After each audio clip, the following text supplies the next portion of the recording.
नमस्कार, आदाब, सत श्री अकाल, जय भीम, जोहार। मेरा नाम है नवीन कुमार।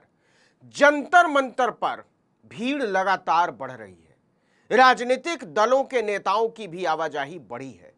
कांग्रेस, समाजवादी पार्टी और सीपीआई सीपीआई-एमएल के नेताओं ने सोनम वांगचुक से भूख हड़ताल खत्म कर देने की अपील की है। लेकिन सोनम वांगचुक अड़े हुए हैं कि वो 20 जुलाई को जंतर मंतर से संसद मार्च करने तक किसी भी सूरत में अनशन नहीं तोड़ेंगे।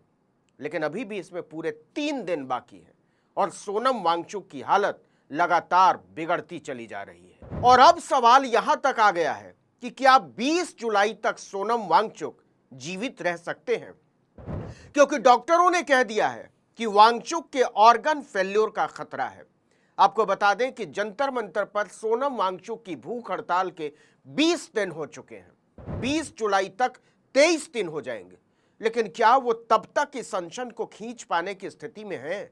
उन्होंने कहा वो किसी भी कीमत पर 20 जुलाई तक जिंदा रहना चाहते हैं। अरविंद केजरीवाल जब उनसे मिलने जंतर मंतर गए थे तब भी उन्होंने ये बात कही थी। 20th को सफल बना। हाँ, सफल बनाएंगे। सफल बना तो छोड़ूंगा, नहीं तो दूध बन के नहीं, आपको कुछ नहीं होगा, आपको कुछ नहीं होने देंगे। इसको सफल नहीं होगा, पर ये लोग बहुत ढीठ हैं, ये मानेंगे नहीं, इसीलिए खिलाफ। इसके पहले वांगचुक ने 20 जुलाई को होने वाले संसद मार्च में समर्थकों से बड़ी संख्या में जुटने की अपील की थी। तो संख्या बढ़े तो डायरेक्ट डेमोक्रेसी हो।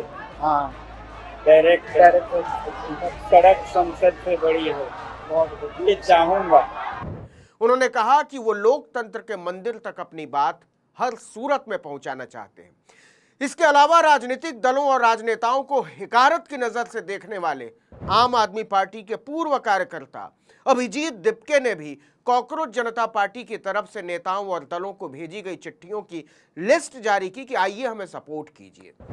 इसके पहले केवल आम आदमी पार्टी के नेता ही जंतर मंतर पहुंचे थे, लेकिन सार्वजनिक तौर पर समर्थन की अपील के बाद जैसे जैसे सोनम वांगचुक की तबीयत बिगड़ने लगी, समाजवादी पार्टी की तरफ से पहले प्रिया सरोज और फिर खुद डिंपल यादव पहुंची, आजाद समाज पार्टी के चीफ चंद्रशेखर पहुंचे, डी राजा पहुंचे और इसके बाद कांग्रेस पार्टी की तरफ से पवन खेड़ा भी पहुंचे। इसके अलावा तमाम फिल्मी कलाकार और सामाजिक कार्यकर्ता भी जंतर मंतर पहुंचे। सबने सोनम वांगचुक से अनशन तोड़ देने की अपील की।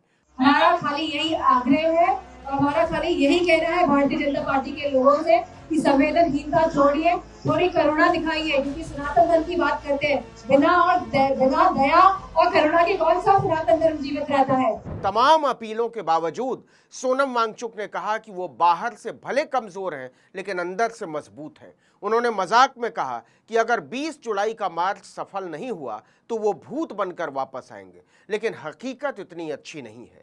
लेकिन जरा दिल्ली सरकार और केंद्र सरकार की संवेदनहीनता को समझिए कि 17 दिन की अनशन के बावजूद उन्होंने सोनम वांगचुक और हड़ताली छात्रों की सेहत की नियमित जांच के लिए डॉक्टरों का कोई पैनल तक नहीं बनाया था। 16 जुलाई को दिल्ली हाई कोर्ट ने केंद्र सरकार और दिल्ली सरकार को निर्देश दिया कि जंतर मंतर पर अनिश्चितकालीन भूख हड़ताल पर बैठे पर्यावरण कार्यकर्ता सोनम वांगचुक की सेहत की हर दिन सरकारी डॉक्टरों से जांच कराई जाए और जरूरत पड़ने पर तुरंत चिकित्सा उपलब्ध कराई जाए। इसके बाद सरकार को शर्म आती है और डॉक्टरों की तैनाती होती है। अब जांच करने वाले डॉक्टरों का कहना है कि सोनम वांगचुक की हालत तेजी से गिर रही है और आने वाले समय में और तेजी से बिगड़ सकती है। और जो सबसे चिंता की बात है वो ये कि डॉक्टरों ने कहा वांगचुक के ऑर्गन फेल्योर का खतरा बढ़ता जा रहा है। उनका वजन करीब 9 किलोग्राम कम हो गया है, लेकिन वांगचुक अभी भी अड़े हुए हैं कि वो 20 जुलाई से पहले किसी भी सूरत में अनशन नहीं तोड़ेंगे, भले ही उनकी जान ही क्यों न चली जाए। सोनम वांगचुक जी के स्वास्थ्य को लेकर हम सबको चिंता है और एक बहुत संवेदनहीन सरकार ऊपर बैठी है जो लोकतांत्रिक विरोध की भाषा को नहीं समझती। ऐसी सरकार के सामने विरोध का तरीका बदलते रहना चाहिए। हमें इनकी चिंता है स्वास्थ्य की, जो बच्चे बैठे हैं उनकी भी, कि आप अपनी जान को जोखिम में डालकर इस सरकार से कुछ हासिल नहीं कर पाए। आपको पता ही है कि कॉकरोच जनता पार्टी नीट पेपर लीक के विरोध में 20 जून से जंतर मंतर पर प्रदर्शन कर रही है।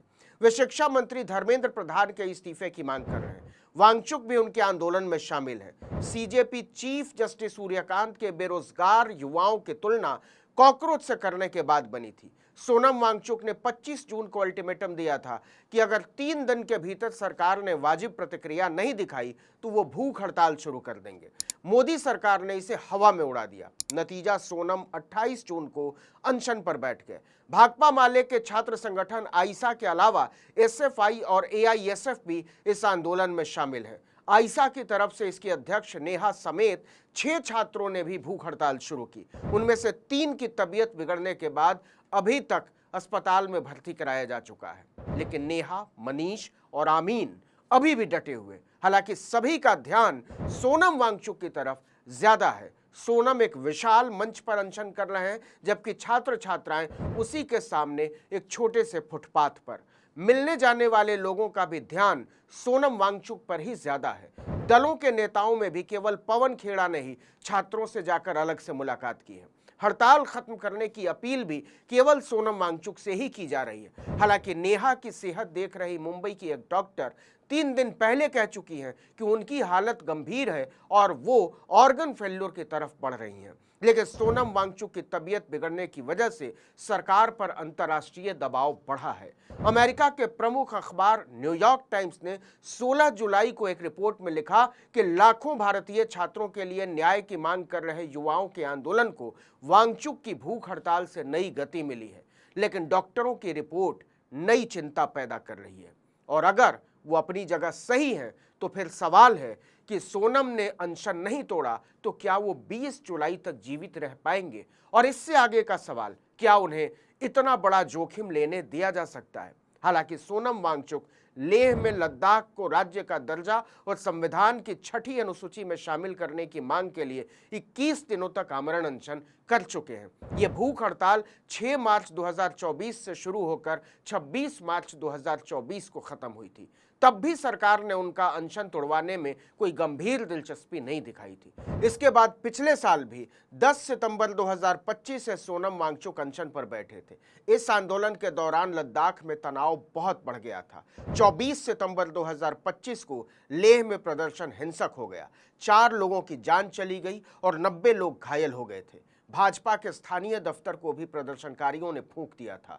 इसके बाद 26 सितंबर 2025 को सोनम वांगचुक को राष्ट्रीय सुरक्षा कानून के तहत हिरासत में ले लिया गया। उन्हें करीब 170 दिनों तक राजस्थान के जोधपुर की सेंट्रल जेल में रखा गया। लेकिन मार्च 2026 में सुप्रीम कोर्ट की सुनवाई से ठीक पहले केंद्र सरकार ने उनकी रिहाई के आदेश जारी कर दिए। लेकिन इस बार हालात जरा अलग हैं और मामला छात्रों से जुड़ा है, तो सरकार और पुलिस दोनों फूंक फूंक कर कदम रख रही है। इस वीडियो में इतना ही, लेकिन अगर आपने आर्टिकल 19 इंडिया को अब तक सब्सक्राइब नहीं किया है तो फौरन कर दीजिए। बेल आइकॉन दबाइए, घंटी जैसी आकृति लाइक कीजिए और कमेंट करके बताइए हमारा वीडियो आपको कैसा लगा। हमारा ट्विटर हैंडल है article19_India और मेरा ट्विटर हैंडल है नवीन जर्नलिस्ट। नमस्कार।